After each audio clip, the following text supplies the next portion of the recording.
Hello, NEWEA friends. This is Sheila Conley, President of Resource Management, Inc., or RMI. I hope you're all healthy and thriving in our first NEWEA annual meeting, not together in Boston. Oh, well, but another first for NEWEA this year is the Green Steps Award, and RMI is delighted to be recognized as the first recipient of this first annual Green Steps Award. We are so excited. Many of you know RMI is this neat little biosolids management company here in the Northeast, where we've been operating for more than 25 years.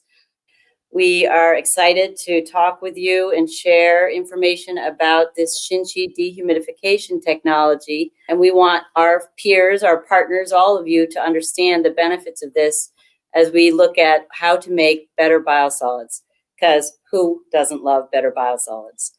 RMI has managed dried biosolids in the past, but we found this Shinchi technology to be more attractive because it operates at significantly lower temperatures, uses far less energy, and best of all, makes a stable fertilizer product, all in a very cost-effective manner. To make a stable, dry, Class A product at 90% solids, one of my favorite sounds is dried product.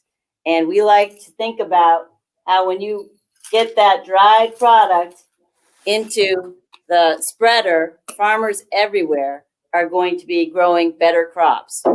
But before the farmer gets this good stuff, our friends at wastewater plants realize the significant benefits that truly make this technology a game changer. The benefits are simple. Stop hauling water. This should be our legacy. Keep water at the source.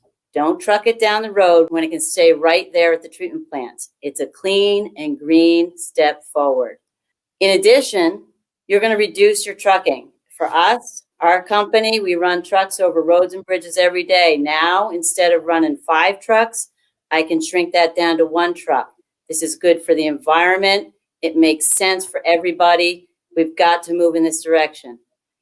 Energy efficiency. This is just makes common sense. You know, when you have a low heat technology with a slow moving belt, we just use a lot less energy, and everyone needs to conserve energy, and it's expensive. Why spend money on electricity if you don't need to?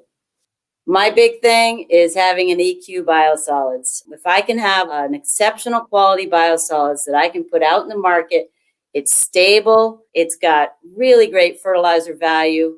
Because it's stable, the odors are minimal, if at all. In the materials we've been working with so far, there's no odor. It's really a great thing.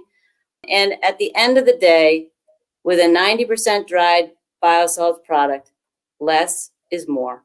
This is a case where farmers are really happy to have less material to spread on their fields, and that reduces soil compaction and makes for healthier soils and better crops. We are certain here at RMI that Shinchi dryers are the way of the future. This is the biosolids recycling technology that we really want communities to embrace. So in 2019, we began the process to import and install 2 Shinchi dehumidification units for pilot scale projects in both Hooksett, New Hampshire and Brattleboro, Vermont. We wanted to work with these early adopters because both of these treatment plants for the last 25, 30 years have been long-term innovators for managing the daily flush. At this point, I'd like to turn to my business partner, Charlie Hansen, who, as some of you may know, when he is not working at RMI, he is a farmer also, and his farm loves biosolids. I'd like to introduce Ken Canati, the superintendent at the Hooksett wastewater treatment plant. So Ken, maybe you could start off by telling us a little bit about the Hooksett wastewater treatment facility. We do about 700,000 gallons a day, small plant. We do not have primaries here. We're a completely secondary plant. We've also added a solar component recently. It's going to lower our electric bills by 80% is what they're telling us right now. Ken, maybe you could tell us a little bit about what your thoughts were when you first got thrown into, wow, there's a big box in my truck loading bay. I asked lots of questions of Charlie and Akram and the entire team. And we were running 3 truckloads a week to Merrimack. Now we fill 1 container for RMI, and it takes us 2 to 2.5 weeks to fill the container.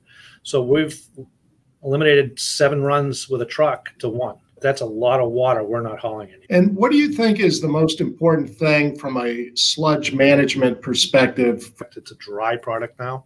It's an odorless product now when we leave out of here. Once it gets 85%, there's no odor to this material at all. So we get to that 90%. Now it's a Class A. We can farm apply it anywhere we need to. So it makes it lots of options for us to go with instead of just hauling to a landfill. Are you going to consider this technology as part of the permanent solution? Yes, we're definitely looking at this as the solution for what we need right now. The machine works. It's going to work into the future, and it's going to save dollars into the future. And I think all of us need to look at what the hauling costs are now and how much it's going to cost us more, especially with PFAS involved in this as well. So thank you very much, Ken, and thank you to the team at Hooksett. Thank you, Charlie, for bringing us in. Well, thank you, Charlie and Ken. That was fun to hear from you both. As we all know, success in our industry requires good partners.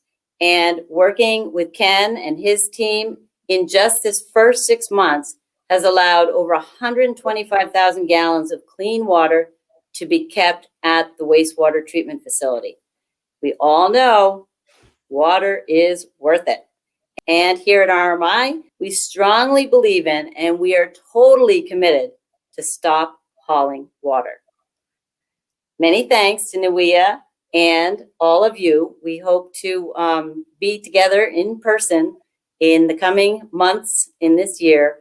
In the meantime, stay well and thanks again. Taking green steps forward.